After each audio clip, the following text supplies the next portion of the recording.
right, men, welcome to today's episode of Strong Men, Strong Marriages. When you say I love you, but your wife doesn't say it back. So this is a common thing I'm having guys come in and worry about and get frustrated about. And we're going to talk about what's happening, why, and what to do when this happens. So my name is Mike Frazier, MD. I'm a psychiatrist and marriage coach, and I help high-achieving Christian men have more intimate marriages. So some wins from the guys in my program, the Strong Men, Strong Marriages is the name of the program. So guys, they're coming in, they're enjoying fun date nights together when they're really having issues with that in the past or not having dates at all, right? Having increased self-worth and self-esteem, which is leading to less neediness. So this is a big part of what we're going to talk about today. But when you have that worth and self-esteem that's not reliant on your wife, okay, you're much more attractive and you just feel better overall, and you're more likely to get that I love you back or attention, appreciation, affection, sex when you are less needy and have more self-worth and self-esteem. Okay, and this is happening to guys in the program. Okay, guys are finding win-win with parenting issues. Sometimes that can be a struggle, right? But guys are getting there. Okay, guys are feeling increased connection and commitment to God. This is one of my favorite things that guys tell me and I see happen through my program, right? Is that they are more connected to God. And a lot of that increases your self-worth and self-esteem, right? When you know you're a son of God and you can really live in that, you feel full, right? And we're going to be talking about today versus feeling empty, right? And needing your wife to fill you up. Okay. Guys are understanding the power of managing thoughts and emotions, right? They're seeing these negative patterns play out and finally finding why they're so unattractive to their wives. It's super powerful, and being able to manage their thoughts and emotions in an expert way instead of losing their temper or stuffing their emotions or that kind of thing. And they're getting that increased emotional strength, increased emotional awareness. Super fun to see. Guys are turning their wife saying no to sex into increased mental and emotional intimacy, which is super awesome. Okay. Guys are having more physical intimacy with their wives as well. Super fun to see. And, my wife and I had a really great trip this past weekend. Got to spend a lot of time together, got to connect all across those areas, mentally, emotionally, physically, really great time. Spent a really great time with friends. It was just amazing weekend. So super fun win for me this week as well. So coming back to today's topic, right? You say I love you and your wife doesn't say it back. So what you're trying now, right? You're telling your wife, hey, I love you, right? And you're probably saying it with that kind of tone. Hey, I love you. Meaning, I'm waiting for you to say I love you back, right? And, maybe that's in person, right? And then she can really pick up on these sort of needy tones to it, right? Love you, right? Or it's like over text. Okay, oh, I love you. You put a heart emoji after it. It's an email. Oh, I love you, right? So you're saying all these things and you're not getting an I love you back, right? Hey, I love you. Oh, okay, right. Walks out the door. Hey, I love you. Thanks, right? Or you send the text, oh, hey, did you pick up dinner, right? Hey, I love you, heart emoji. Oh, hey, don't forget to pick the kids up today, right? So she's not saying I love you back, right? And so what happens to you? You start getting this negative mood. You're like, hey, like I said I love you, why aren't you saying it back, right? Um, so maybe you feel sad. Oh man, I said that, shouldn't say it back. I'm sad, right? You're depressed, or maybe start getting mad or resentful, right? Like, come on, like I say all this stuff to you, and I'm so nice to you. I do all these good things, but you can't even just take a second and say I love you back. Like, that's annoying, right? Maybe I should just stop doing anything for you, right? So this is all part of what I call the mosquito cycle, right? It's a great example of it. Okay, so you're doing quote unquote nice things for your wife, right? You're saying to her, I love you, right? Which in theory is a nice thing to say, right? You're doing the dishes, you're helping with kids, right? You're doing all these nice things, right? But here's the thing, right? You're expecting something back, okay? And you know it, right? You know you're expecting something back because when you're not getting it, you're getting upset, right? So you're saying I love you, right? And you're expecting an I love you back. Okay. So the mosquito cycle is doing nice things, but expecting this back, having strings attached. I call it the mosquito cycle because like you're trying to suck off attention, appreciation, affection, and sex from your wife, right? So at first this can go okay, but eventually she realizes, hey, man, this guy he's a mosquito, right? He's trying to suck this stuff off of me. And she stops giving it back, right? So if you're saying I love you and she's not saying it back, she's picked up on this, right? She knows that, it's not really, you're not trying to say I love you, you're actually trying to get an I love you back, right? And you're thinking, well, I guess I should probably give this first so I should get, so I can get that I love you back. Okay. So again, you can know you're in the mosquito cycle if, you're doing nice things, but you're getting frustrated when you don't get nice things back. Okay. So you say I love you, she doesn't say I love you back, and you're getting sad, you're getting depressed, you're getting frustrated, you're getting angry, right? And so then you explode or you escape, right? You say to her, yeah, I can't believe this. I say I love you. You never say it back. I do the dishes. You don't care. You're sitting on the couch when I'm, taking care of the kids, right? You're on your phone when I'm trying to talk to you. Okay, so you get mad at her, right? Or you escape. You're like, or another thing you can do in an explosion, right, is be like, fine, I'm never going to say I love you again, right? Very immature, but common, right? Well, fine, I'm not going to do dishes anymore. Fine, right? Or you escape, right? You turn to pornography or work or, drinking, stuff that like kind of masks your emotions. And then you feel guilty after that explosion or escape. And what do? You go back to doing nice things. Oh man, I shouldn't have done that. Let me really say I love you. Let me really clean. Let me really cook, right? But then you eventually expect that back from your wife, right? You get mad when you don't get it. And it just runs in this cycle over and over. Okay. So that's the mosquito cycle. So saying I love you and getting mad or sad when she doesn't give it back is like a clear example of this cycle. Okay. So why does it not work? Okay. It doesn't work because it's needy, right? It's also manipulative. It's needy because you're like, hey, I love you. I love you, right? You're hoping she says it back. That shows clear as day you're needy, right? You're like, and it's manipulative, right? Hey, I love you. Like it's just like it's like a hook, right? You're trying to like throw that line out and like hook back in, like catch and I love you back, right? It's obvious. It comes across in your tone of voice, right? And the solution, by the way, isn't to change your tone of voice. It's to actually change internally what's going on inside of you, right? Because what this is flowing from is you being not having enough love for yourself, right? You're needing it from her. You're needing her to validate you. You're needing her to approve of you so you can feel good about yourself, right? That's the neediness. And it's all coming across in that little statement, hey, I love you. I love you, right? Expecting it back. It's also manipulative, right? There's strings attached to that I love you. It's actually not giving an I love you. It's trying to get an I love you. So that's another good way to think about the mosquito cycle. The mosquito cycle is all about getting something back, right? Where the strongman cycle is actually about giving. The strong man, strong marriages program system, it's about giving, right? Just so happens when you give from a place of fullness, first of all, you feel good anyway, but also it's the most likely thing to get back love, attention, appreciation, affection, sex, all of that. Okay. So again, that little hey, I love you, right? The emoji, right? It's needy, right? It's manipulative, and she knows it. Okay, she can sense it. She can hear that mosquito buzzing.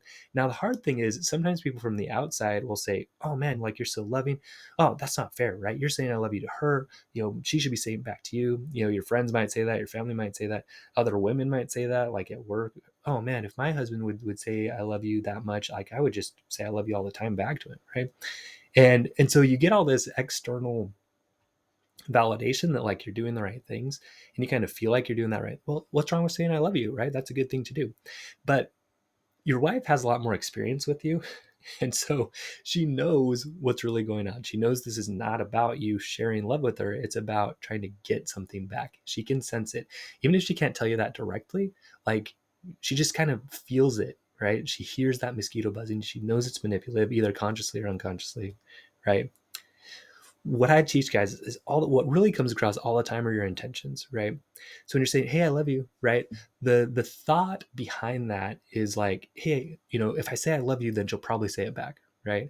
So the feeling is kind of like anxious, right? And needy, okay? And your intention is to get an I love you back, right? And so all of that, that's what comes across in that little phrase, right? And that little emoji that you send, right? Is you're trying to get this back. And she's like, oh, geez, here we go again, right? And so she doesn't want to give into it, right? For a couple reasons. For one, right? She knows it's manipulative. She knows it's needy, right? Okay. She doesn't want to try to manage your emotions for you. Okay. If you have kids, she already has to do that with the kids. She's trying to help them feel good about themselves all the time. She doesn't want to feel like she has to do that with you. Okay. So eventually she just stops. She gets tired of it, right? It's very unattractive to her. And also, look, it's weak, right? It's immature and it's unattractive. Okay. That's why she's not saying I love you back. Does she, I mean, why should she love someone back that's weak and immature and unattractive and manipulative, right? So of course she's not saying I love you back, right? Or she might, right? She might say I love you back, but the problem is it's a temporary fix for your internal neediness, right? And you're going to need it again from her, the next second, right? Because even if she says I love you back, you might be like, oh well, you didn't really mean it, right? So you continue to be needy, right? So she's just like, man, like even when I tell you I love you, you don't even care, or you need me to tell you again in like 5 minutes. So this is annoying. I'm not going to do it anymore. Right. So that's why it's not working. You're trying to make her solve an internal problem for you. And it's also just, again, needy, manipulative, unattractive. So that's why she's not saying it. Or if she is, there doesn't seem to be much feeling in it because she's tired of trying to control your emotions for you. Okay. So here's what you do instead. You can still say you love her. There's nothing wrong with saying I love you, right? Because some people will teach, well, like what you should do is just create distance. You should like act like you don't care, right? Like if you read dating stuff, it's all about that kind of game, right? But when you're married, right, and you want to feel good about who you are as a person, right, you're still going to say I love you to her, but again, it needs to be about giving instead of getting, right? You're actually trying to give her and I love you. You're trying to express to her how much you care about her, right? So if you're going to say I love you to her, right, you need to get yourself into that mental and emotional state of actually loving your wife, right? So what do you love about her? Why do you love her? What's amazing about her? What do you really genuinely appreciate her about her, right? So you get into that frame of mind and that feeling state of really feeling loving and attracted to her, okay? So that creates inside of you a real, genuine feeling of love for her inside of yourself. Okay. So once you are feeling that, then you go and express it to her. Right. So like, yeah, I'll do a little practice for myself right now. Like for my wife, man, she just planned this amazing trip for us. She's super open to talking with me about anything. She really supports me. She's an outstanding mom. Like, as I start saying that, I start feeling love and appreciation for her. Right. So then I can express that to her. Man, like, just thank you for being my wife. I love you so much. You're incredible. Right. So when I'm in that state of mind, okay, first of all, I already win, right? Because I already feel good towards her, right? I'm coming from a place of fullness. I'm actually trying to give her love, right? So then I express that to her, right?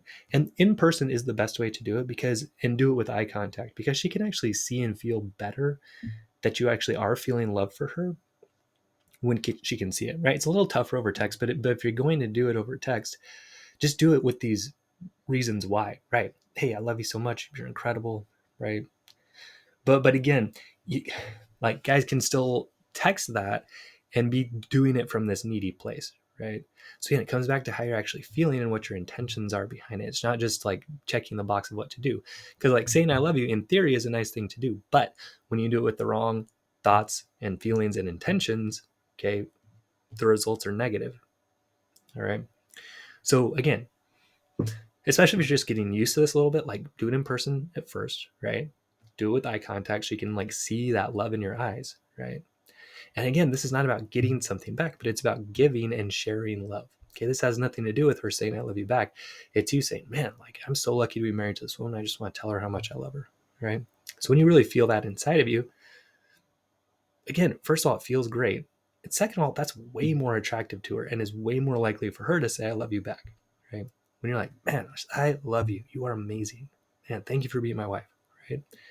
You say something like that, she's like, wow, man, this guy's great, right? Versus, hey, I love you. I love you, right? Do you see the difference? Do you feel the difference?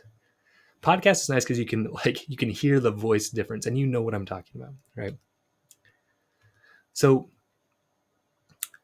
again, why does this way work? Okay, in the first I love you, you're feeling anxious and needy, and that's unattractive, right? You're being manipulative. Okay. In that second I love you, you're feeling love and admiration for her. Okay, and that's attractive. Okay? The first one, it feels bad anyway, right? When you're like, hey, I love you, right? You're feeling anxious, you're feeling needy, you feel bad and you're trying to get your wife to fix it for you. Okay. But in the second way, you already feel good. You already feel strong. You already feel loving, and you're expressing that good feeling towards her, right? So that's attractive. So again, in the first one, hey, I love you, right? Feeling anxious and needy, you lose no matter what her response, right? She's probably not going to say I love you back anyway, but even if she does, it's a temporary fix for a bigger problem that you don't feel good enough on your own, right? And you're not actually feeling love for her. You're feeling kind of resentful towards her, and you're just kind of floating that I love you out to so here's another little mental trick you can do on yourself, right? You can say, hey, I love you, right? And she doesn't say it back, and then you use that as more evidence that, like, oh, look, I do so much more for my wife than she does for me.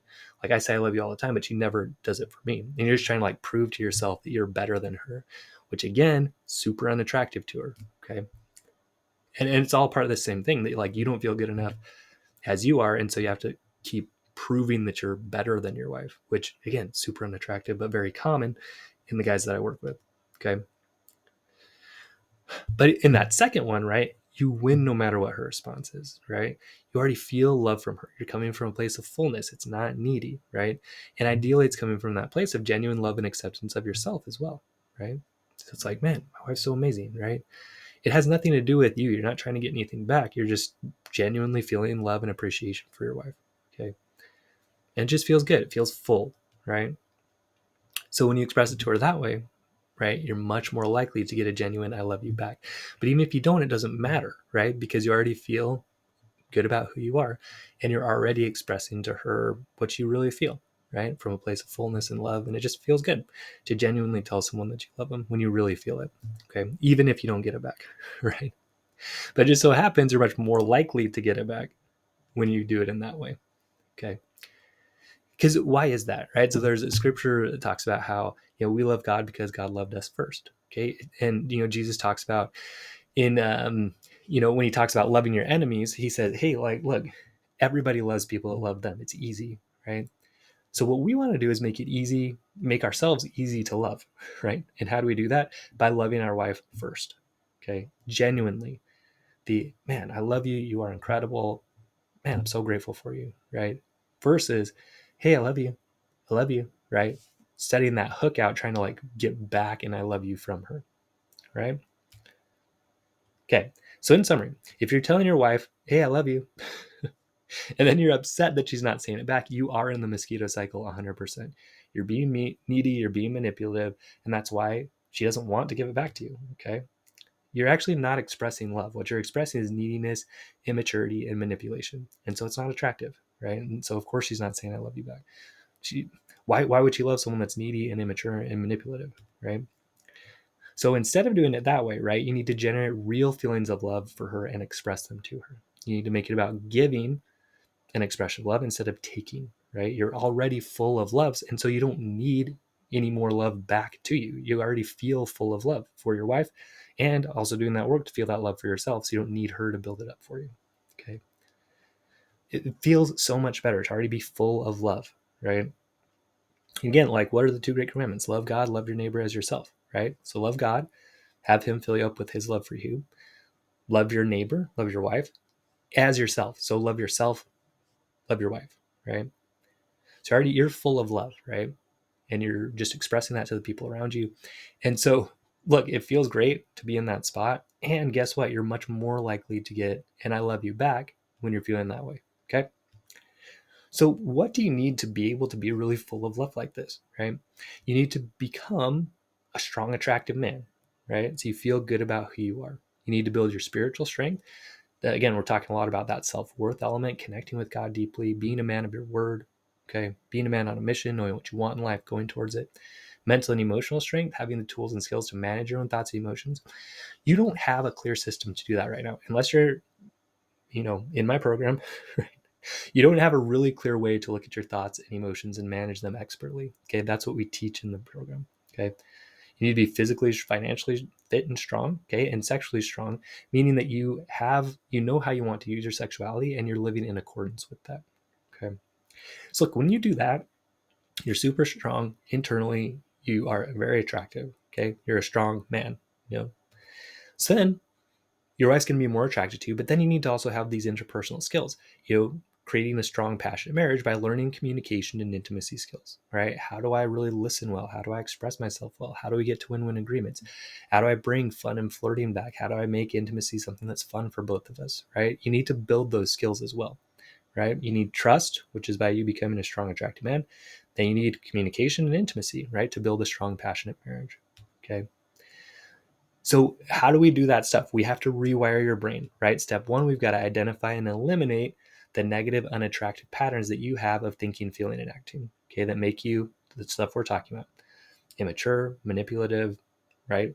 Unattractive, right? Your communication intimacy skills that are negative. We got to find those problematic ones. We have to replace them with positive, attractive patterns, okay? Then we need to repeat those new patterns until you can't get them wrong. This is how you learn anything, and it's also how you learn how to become a strong, attractive man and build a strong, passionate marriage. Okay. Identify the negative, replace with the positive, repeat them until you can't get it wrong. If you have played sports, right, you know this process, right? If you're golfing, for example, you might be slicing the ball really bad. That's the negative pattern, right? So now you learn the new grip or stance or whatever it is, right? And then you hit 1,000 balls until that's your new pattern, right? So it's the same thing here, right? We've got to identify the negative ways you interact with your wife, right? Both mentally and in person. We need to correct them to new patterns. Then you need to practice them until you can't get them wrong, okay? And so look, listening to the podcast, wherever, you're going to get some ideas, but you're not going to get the strengths and skills and practice them, right? Listening to the podcast, it's like listening to a podcast about golf, right? You're not going to get good until you're out there hitting the balls and getting some coaching to do it correctly. Okay. Same idea here. You can learn, right? You can practice it, and maybe you'll make some improvements, right? But to really make it a habit and a pattern, right? We've got to go through these steps, right? So come do it with us. Come join us in Strong Men, Strong Marriages. Okay. We're going to go through this process with you. Find the negative, replace it with the positive, practice so you can't get it wrong, specifically to you, targeted to you, okay? So that you can become that strong, attractive man and build a strong, passionate marriage, okay? It's just what happens. So my goal for this year, I'd love to have 1,000 men create more intimate marriages. That's what I want to get to in 2023. So come join us. Come join us. Apply to join us at strongmenstrongmarriages.com. Let's do this. Let's have your marriage be more intimate, mentally, emotionally, and physically intimate, right? So you're enjoying it.